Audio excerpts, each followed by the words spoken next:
The world is experiencing increased incidents of crime against other ethnic groups.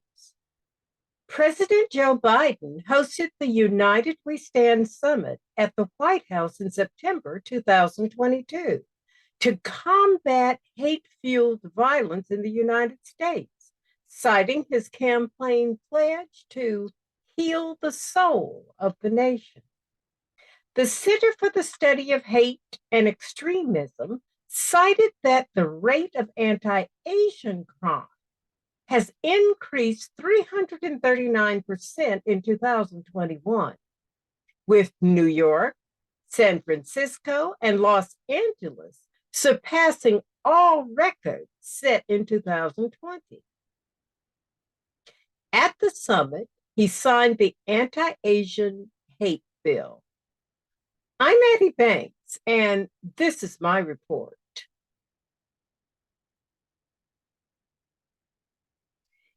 It is time for straight talk about understanding why people commit crimes, and hate crimes in particular. A hate crime is defined as a bias motivated crime based upon prejudice against members or perceived membership in certain identity and racial groups.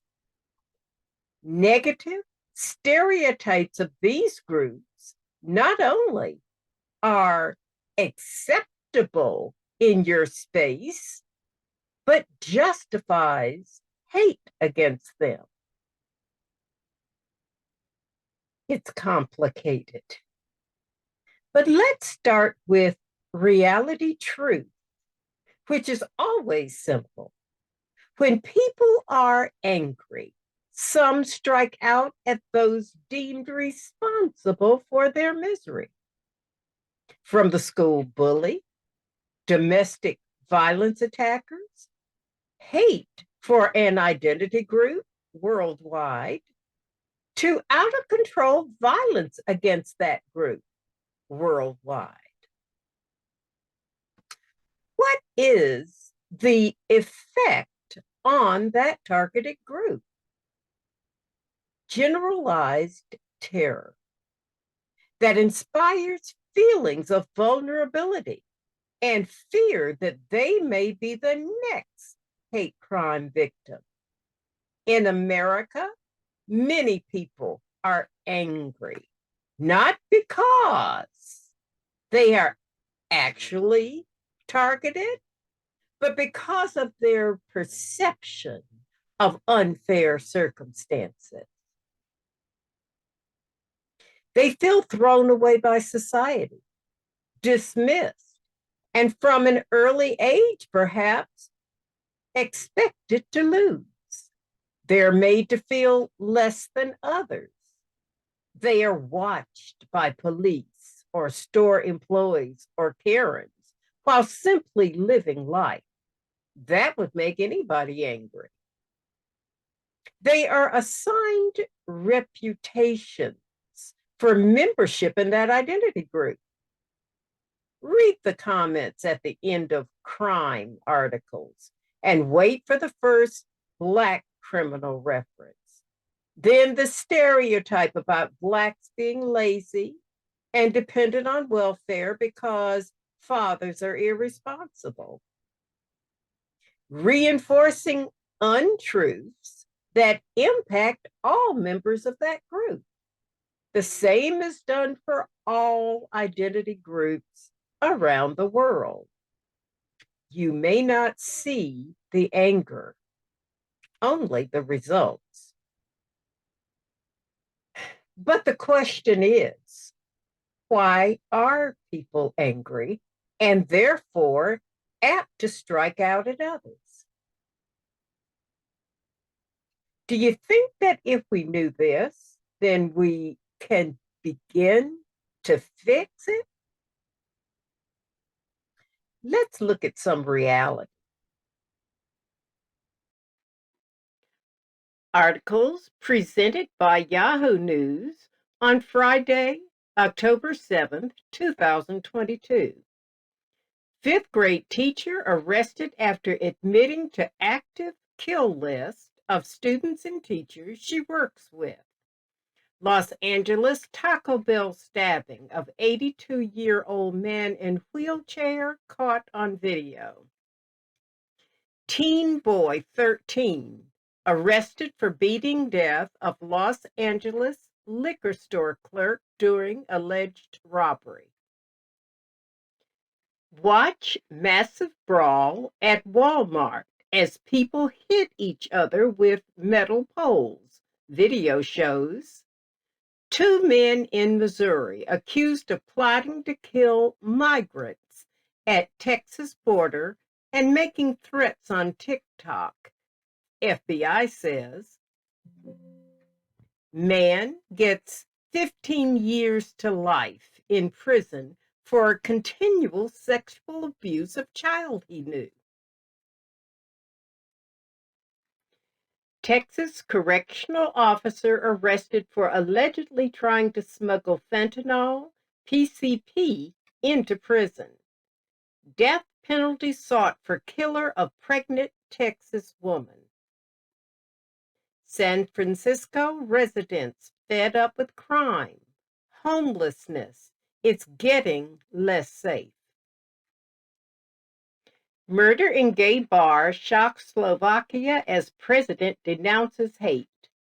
Purdue student killed in residence hall, roommate in custody. Serial robber who held up area gas stations in 5 cities is sentenced to prison. Police in wealthy Chicago suburb takes down $7.5 million theft ring, allegedly stealing and reselling retail items. Note that crime knows no single ethnicity. I see unhappy and angry people, as well as opportunists using crime to enrich themselves. Bottom line is, we all want to live a certain quality of life.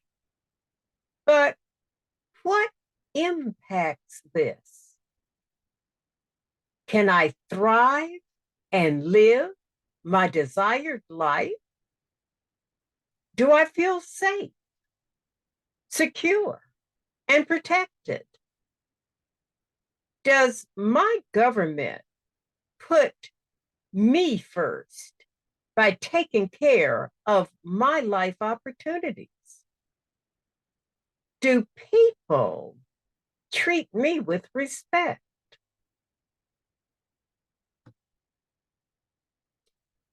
Looking specifically at recent American experiences, citizens are struggling with many issues that impact the American melting pot. Let's look at just a few. Citizenship is important, but who are the gatekeepers charged with protecting your familiar way of life? How has employment in America been changed in the last 15, 20 years? Are jobs leaving the country? Who's hiring for certain jobs? Do you need to speak a language other than English? Are they looking for hires of the same ethnic or identity group? Have your perceived opportunities changed in the last 5 years? Who are your competitors? Truth is that along with the standard Homeland competitors, America draws the best from around the world to compete with the average citizen. How has identity, politics changed how you live? It takes generations for different groups to bond and assimilate and learn to live in cooperation with each other based on shared respect that America calls the melting pot or the salad bowl. It takes time for this to happen. But in the meantime, newly arriving immigrants are rightly questioned about their loyalty to America. Expanding stereotypes due to a lack of historical knowledge can open pathways to a lack of respect for other ethnic groups. I'll give you an example.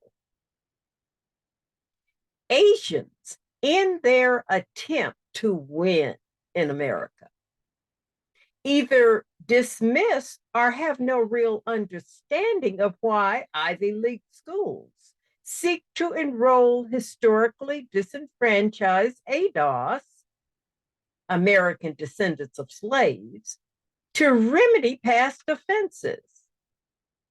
They feel discriminated against. They feel that the Constitution is not being upheld because their children have higher test scores than others. American fairness is debated. Also, COVID. People who blame Asians for the pain of losses due to COVID.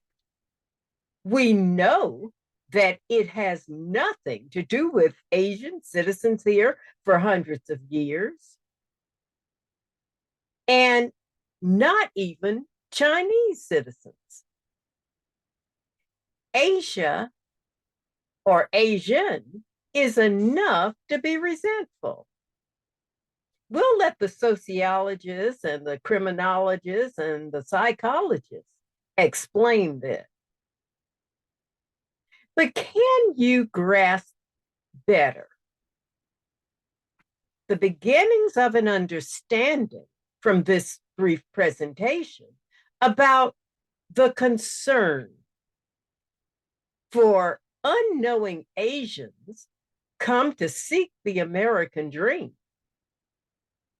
They're lured here by success stories from expats and told to come and win too.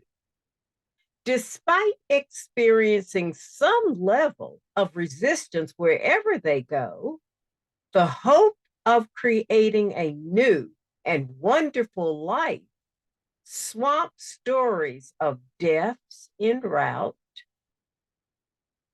disappointments in the foreign land, discrimination, hate crimes, and Asian American youth disproportionately committing suicide at a higher rate than other groups because of their seemed failure to live up to their expectations. Despite the increased hate crimes, and these are the ideal ethnic immigrants. It's easy to dismiss until you consider that Blacks are the most frequent victims of American hate crimes. And we have been here for over 500 years and been admirable, contributing, loyal citizens. Hate crimes cannot be signed away with legislation or by telling people to just be nice and get along.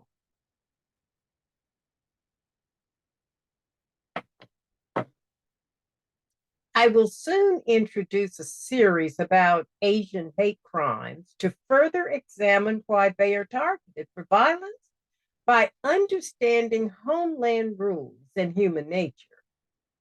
I'll begin with why Vancouver, Canada is the anti-Asian hate crime capital of North America.